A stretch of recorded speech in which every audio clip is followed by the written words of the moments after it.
really an honor to be here. Rust. Data topic. Welcome to the Datatopics podcast. All right. Hello and welcome to Datatopics Unplugged Deep Dive, your casual corner of the web where we discuss all about Gen AI from hype to reality. My name is Murilo. I'm kind of hosting. I'm not sure if I can say that, but I am joined by Bart, at least for the, well, again, it'll make more sense for the people that are listening. How are you doing, Bart? I'm doing good.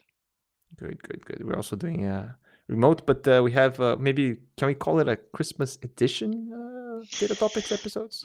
Yes, Christmas edition. Let's call it like that. We just released last Thursday our more or less end of year episode.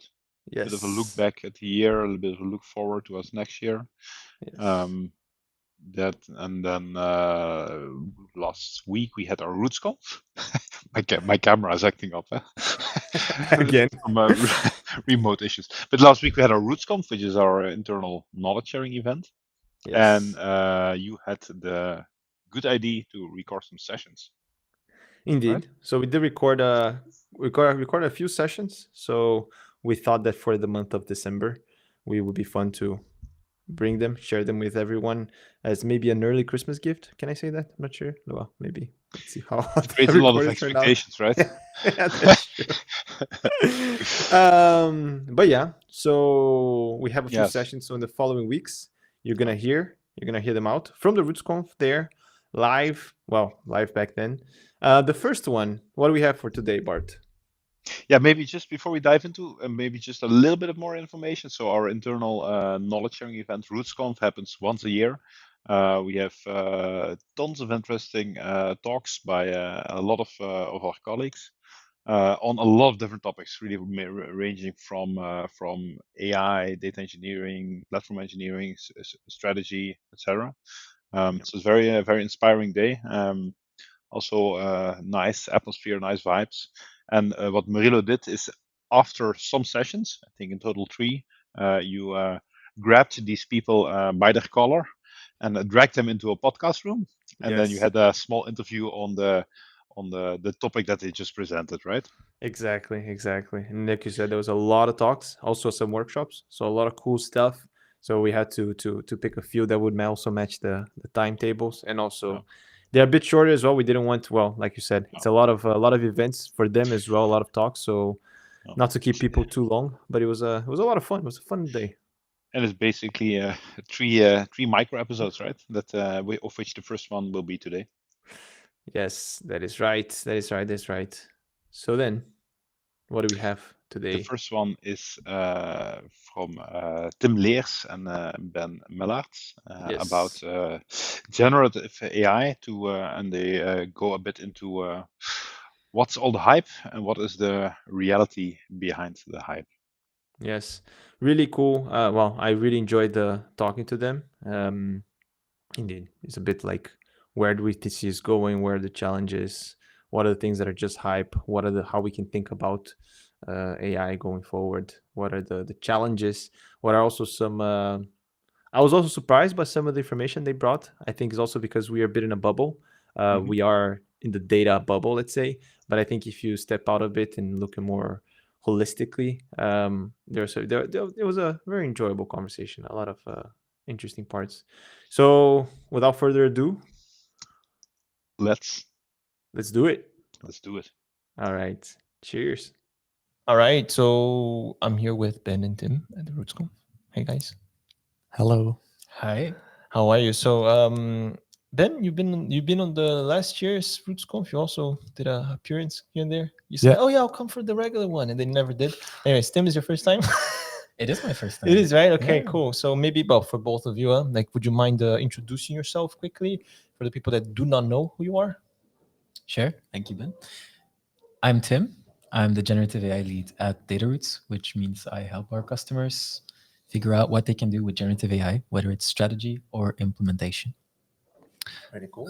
I'm Ben, working at the data strategy unit for about 2.5 years now. focusing on delivering value and making sure that we achieve impact with everything we do and build. So yeah, that's a short introduction, I would say. Data strategy. So you also mentioned strategy. Is there an overlap in your roles, you say? All the time. We like to work together because, yeah, Best friends forever. absolutely. Best Yeah. friends forever. It's an understatement. Okay, hold on. whoa. We did work together a lot Yeah? the past few weeks, and it's definitely been a pleasure, to me at least. I think we have a lot of shared interests, mainly being Gen AI, and there's a lot of work on the plate. I can imagine like you two talking. Is like Tim is like Gen AI, and you're like data strategy, and it's like yeah. Cool. That's pretty much the essence of it. No, in reality, there have been so many customers who want to talk to us first about strategy.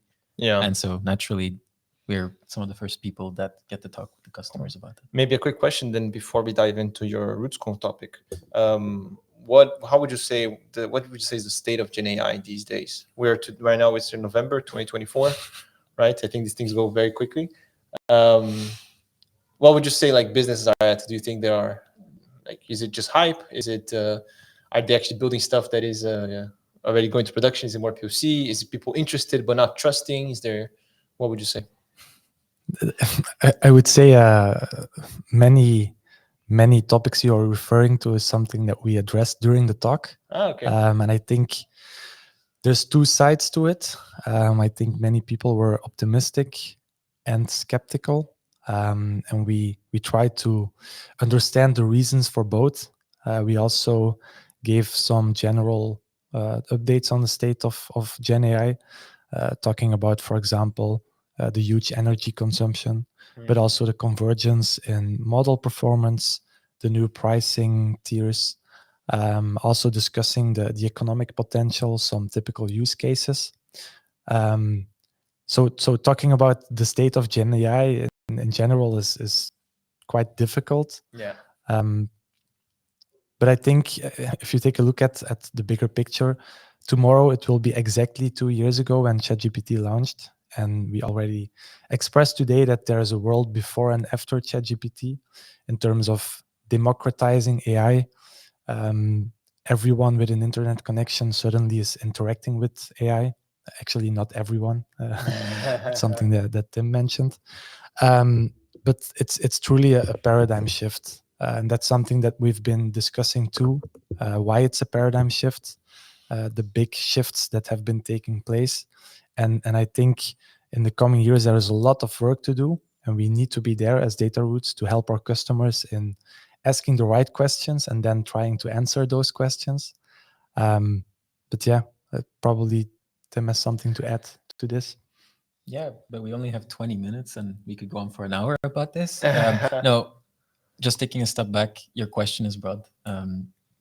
There's no such thing as generative AI as an isolated technology. It's everywhere. And so it's difficult to necessarily express what the state is. It's also evolving so fast. I think Ben pictured it quite well.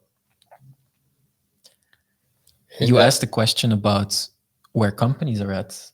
And that one is probably easier to answer in the sense that most companies today are moving from pilot purgatory to something resembling deployment. Slowly Maybe but for surely. people that are not as familiar with like the life cycle of these products, what would you say is how would you describe in a Eli 5, like explain like I'm 5-way, the pilot purgatory versus like what do you call it? Like deploy? What do you frame? Deployment, scaling, Yeah. essentially putting things into business as usual. Yeah. So for people that are maybe not in IT, not in tech, Actually 5 or like actually 5 years? 10 max. All right, 10 max. Not far from my mental age anyway. So start there. Yeah, so most of the time it's been experiments up until now. There's some exceptions. Some companies were already doing structural initiatives. A lot of those experiments failed. Some of them were very successful, very impressive. And now the question is, how do you bring it to the rest of the organization, to other departments, and use it actually in practice with all of the unreliable aspects of generative AI being mitigated? Maybe a question also, you mentioned some of them fail. What are common causes for failure in these projects? Yeah, to begin with, I think there's digital maturity in general. So a lot of companies, they have a lot of business processes that are not necessarily explicitly being captured in data. So there's a lot of implicit knowledge in the organization, and you want to suddenly put a process or part of that process into AI, but you need access to the right data to actually make that happen. And on top of that, then there is data maturity in general, meaning you might have some data somewhere, like maybe Excel sheets all over SharePoint or something.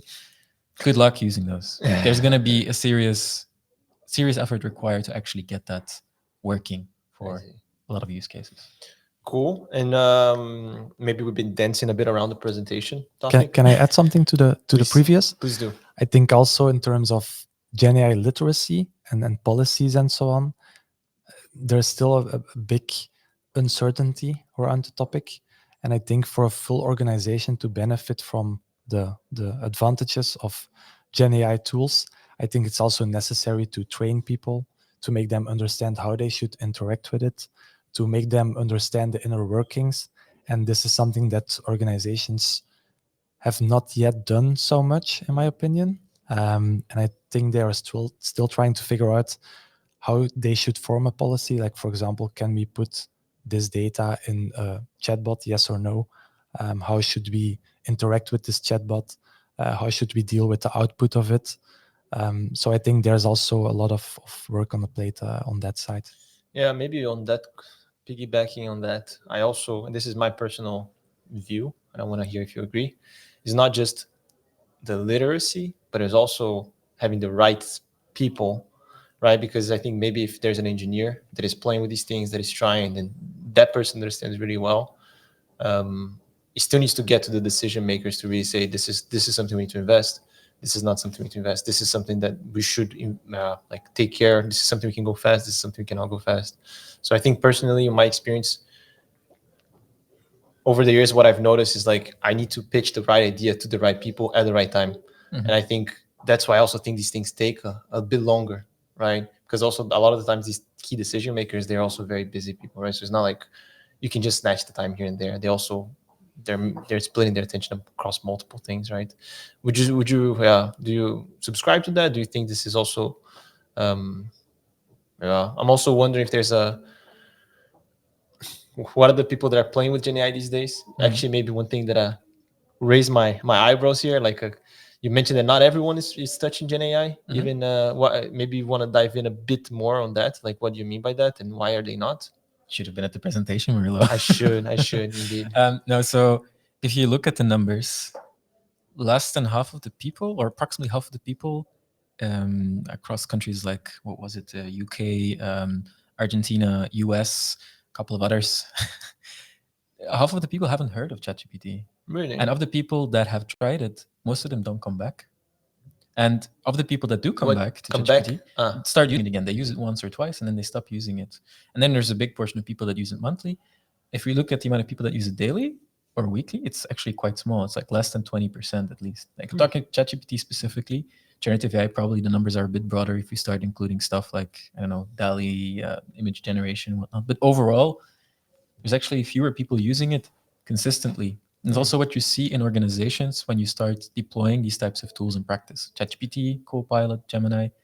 What happens is people use it once, twice, try to experiment with it a bit. It doesn't work. They move on because it doesn't work for them. And there's a bit of a gap there on the product side, meaning that there's a lot of friction starting to use this thing and getting it to give you the answers that actually make your life better. But there's also a bit of course, work to be done in helping people become better at using these tools. But where we meet in the middle is a topic for discussion. Yeah, I'm actually curious about that because so in my role, I guess the clearest Gen AI use I have, right, is on coding. I mean, I like it. Like, it helps a lot. But I also think that depending on the tools you use, you have to also adapt a bit to it, right? Like, for example, you have to remind yourself that instead of Googling something, maybe this is something you can just ask, right? And maybe there is something that you shouldn't ask, right? Maybe it is something that you should Google, right? And I think, or for example, with the LLM coding assistants, you can also add snippets of your code and put it in the context, right? Or you can say, actually, I want this result to be based on web search, right? Mhm. Or you can say, actually look at everything on this file. There are cursor that actually I'm using these days. Mhm. It also has embeddings on your code base as well, so you can ask questions about your code base. So for example, if you write code that I like, where do we define this, or why does that happen? I can actually ask the LLM and it will look at the code base. But like, because this was never an option before, you also need to train yourself a bit to use it, right? And I think it's almost like any new tool takes some time to getting used to it, right? Because we are still creatures of habit, and I think sometimes, yeah, do you want to spend twice as much time now to do something new, but then in a month it would be half the time, or do you want to just spend a regular amount of time and just make sure you get it done? And I think there's a bit of a I mean, that's where I imagine that the hardship comes, right? If someone tries it once, they're like, oh, this is good, this is cool, okay, this is bad, maybe forget about it. Is there something more to it, or is it more like the habits that we have that to add something new, even if it's quote unquote better, people still have a hard time to adopt it? I think there's many answers to that, but I think that it depends on the context of the people too, because in our context within a data environment, and also in how we adopted digital technologies and so on, or age, or demography and so on, we tend to use digital tools more, and therefore I think for us we easily start using these tools, and When you say we, you mean like like let's say Murilo, Tim, and I. So just us three? no, yeah, Sorry, Alex. no, like comparable with Yeah. a comparable background or professional life. We're still in a bubble, right? I think sometimes Yeah. it's easy to forget, but like we all work in a data company. We're all like, Exactly. I mean, we were born in the internet. I remember my dad saying that when he was writing his thesis, he had to go to the library, get a book, look at the table of contents, find it, go to the page. And now it's like, yeah. And now it's there, even ChatGPT, right? I think for us the relevancy is super high. It's the Yeah. same for students. The relevancy is high because they want to write a paper indeed. And for some people, the relevancy might be a bit lower, or they just don't know that it exists, and they're not aware of the capabilities of the tool.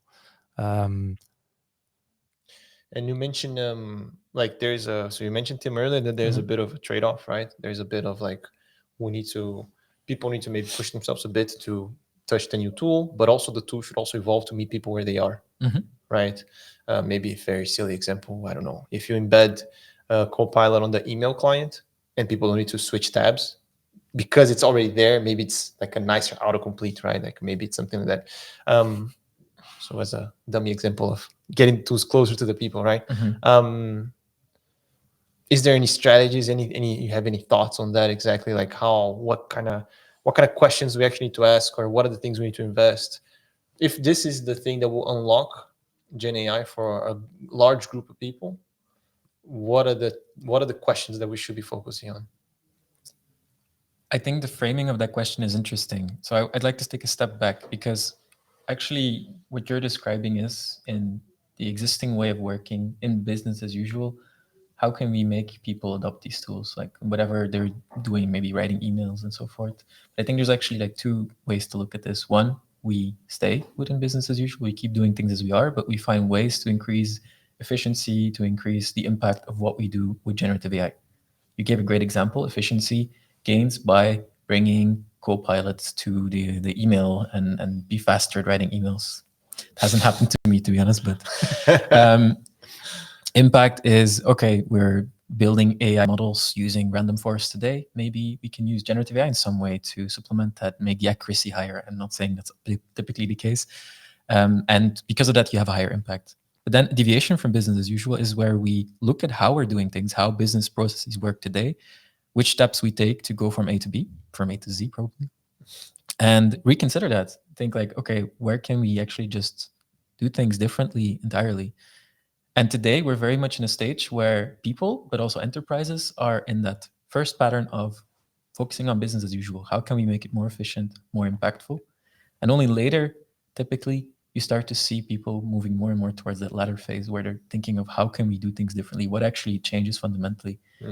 So the way that I look at generative AI is like a platform shift, which is we're trying to figure out how we can organize ourselves around generative AI. Just like we had mobile first, we had the internet, we had personal computers. Generative AI is very similar in that sense. We're just very early.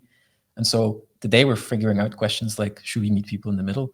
But maybe the question isn't, should we meet people in the middle? Should we just redesign the whole thing? I see.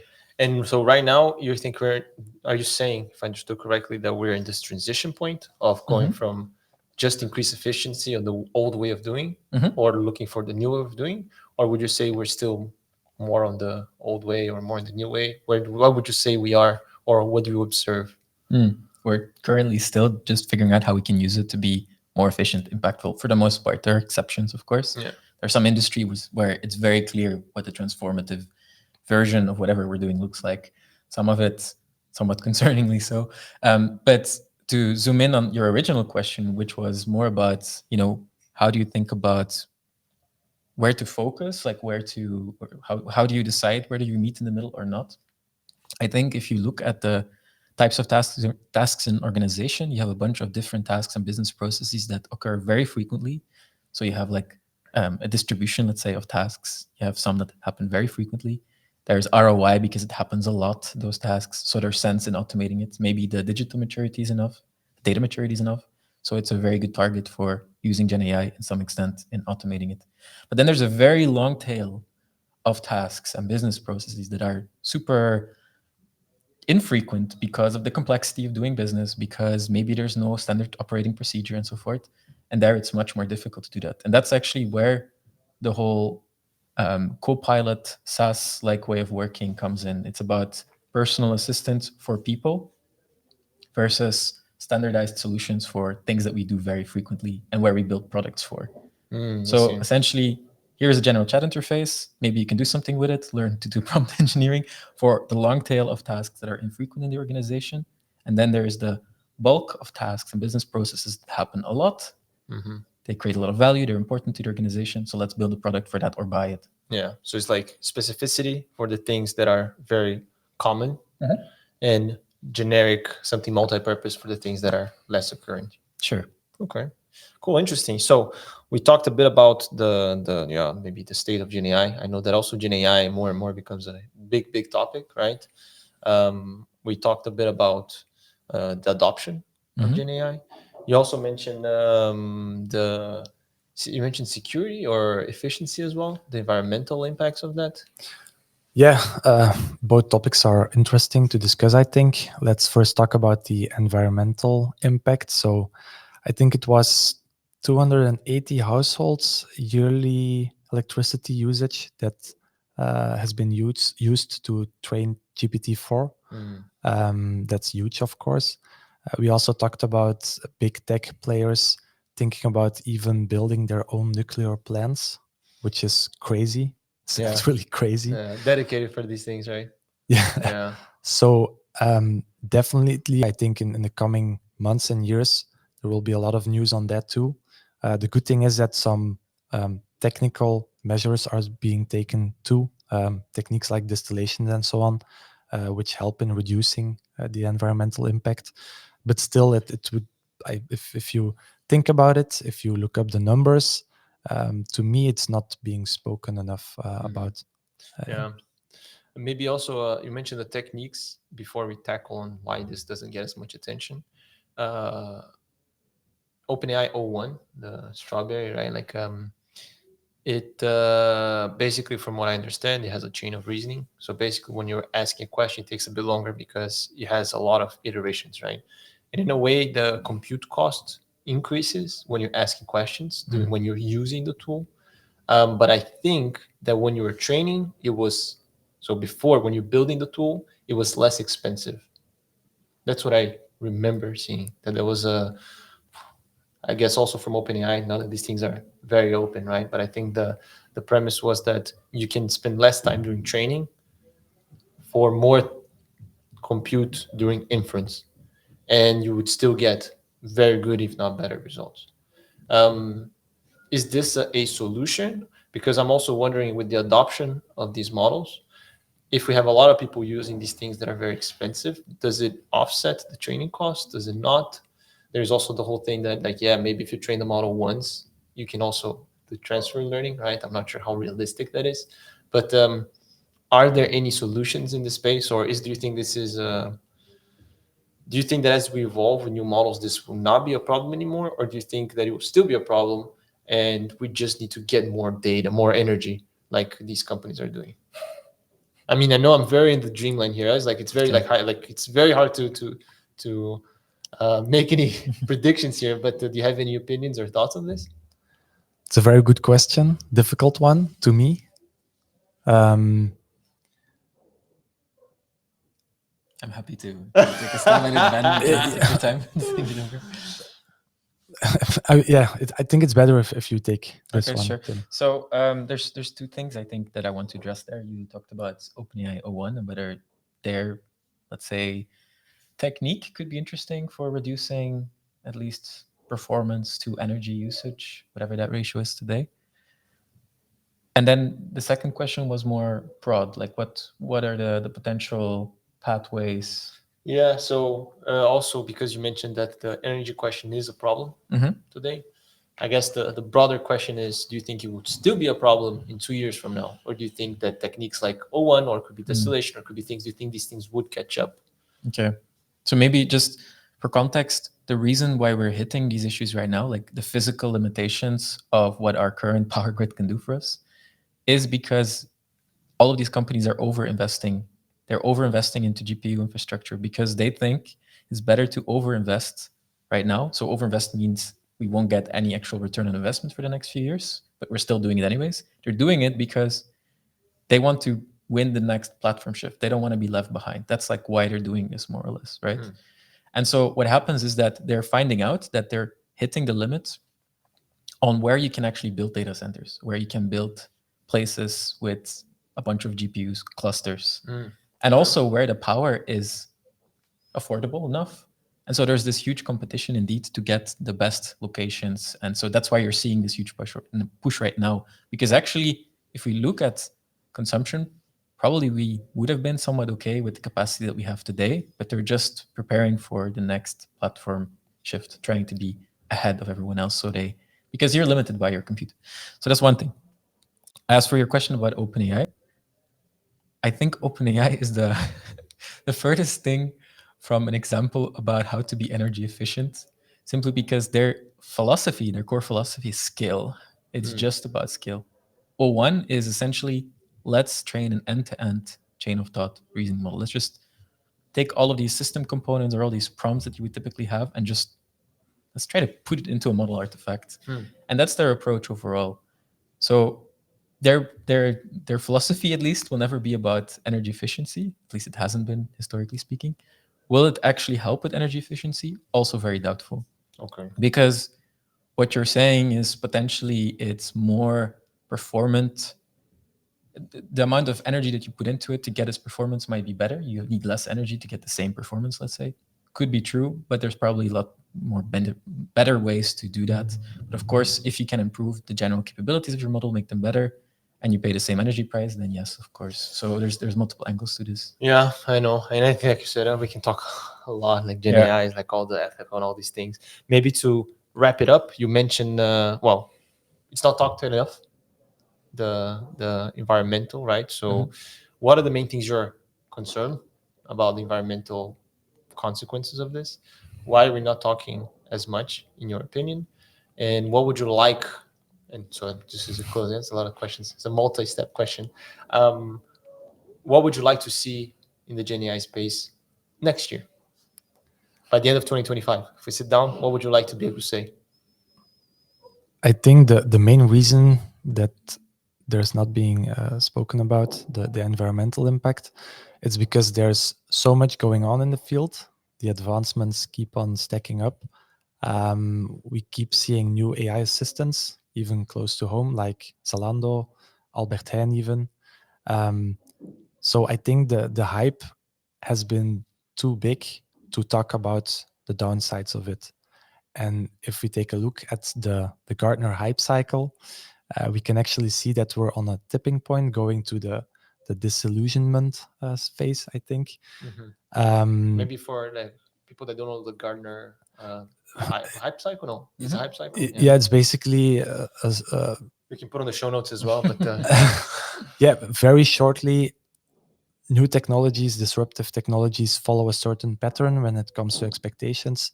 And first there's like a super big surge in expectations, and then it goes all the way downhill because problems start popping up and the ROI is not there, and so on and so on. And then when the real value has been identified, we start working on that, and then it goes steadily up again. So right now with generative AI, we just had the peak of high expectations. Why? Because there's been a lot of investments in it. Think about NVIDIA, but also OpenAI, the acquisition of Microsoft, and so on. There's been a lot of hype because there were use cases like the one from Klarna, which we have spoken about, other AI assistants, and so on. We've been using it, ChatGPT, for instance. So there was a lot of hype, and now more and more questions start coming up about security, about safety of data, about bias, hallucinations, and so on and so on. So I think for the next year, for me, I hope we can start identifying, we already did with Dataroots, but that we can help organizations in becoming GenAI capable. It's a word we've used often the past few weeks, GenAI capable. What does it entail? What does your team need to look like? Which types of skills do you need? Which types of questions do you need to ask? What should your focus be on, and so on. And I hope that with Dataroots, we can establish a clear offer in that we can have good frameworks, good practices, which have already been built, but that we can keep on working on that. Full trust in you guys. Well said. Well said. And what about you, Tim? Maybe to wrap it up, bring it home. Sure. So jumping a little bit back to what you were saying before about energy, I think actually what is going to be potentially a driving factor for one of the most interesting evolutions of 2025 is the fact that we've had orders of magnitude improvements in efficiency because of open source, because of research labs. So we could not have imagined running a billion parameter model on our cell phone 2 years ago. Yeah. We already moved so fast, so far. So actually on edge is going to be a bigger thing. It's what we're seeing already with Apple Intelligence, I think, to some extent. And I think that shift is going to continue because we're going to be able to put more performance into fewer parameters and into fewer flops, into fewer compute units that we need. So on device is real, and on device unlocks a whole new range of possibilities because suddenly, one, your energy costs are less of an issue, but also you can use it just much more frequently. You're just, it's all distributed across these people's devices, and that unlocks really interesting things. And I think one of the most interesting things is going to be personalization. So I think we're going to see, maybe in 2025 already, the beginning of hyper-personalization. So really personalizing your digital experiences, whether it's UI, whether it's the way the chatbot answers to you, could be many things. But I think that's going to be huge. Might take a bit longer though, but it would be nice to see that already next year and see that shift. Said. We'll come back here next year and we'll put it there. You heard it here first. You can hold them to it next year. Guys, thanks a lot. Indeed, we could talk on and on, but I also want to let you guys enjoy the rest of the RootsConf. We didn't even talk about AI agents. No. It's okay. It's okay. On purpose, right? Okay. But maybe we can all, of course, on the not RootsConf editions, let's say, you're more than welcome to come and chat with me and Bart. But thanks a lot for sitting down with me, for talking Gen AI. I'm excited to see what happens next year, and then we go from there then. Cool. Thanks. Awesome. Thanks for having us. Thanks, y'all. Even with a handshake. Yeah, exactly. Amazing. Thank you, Murilo. Cheers. Thanks. Really an honor to be here. Rust. Data topic. Welcome to the Data. Welcome to the Data Topics podcast.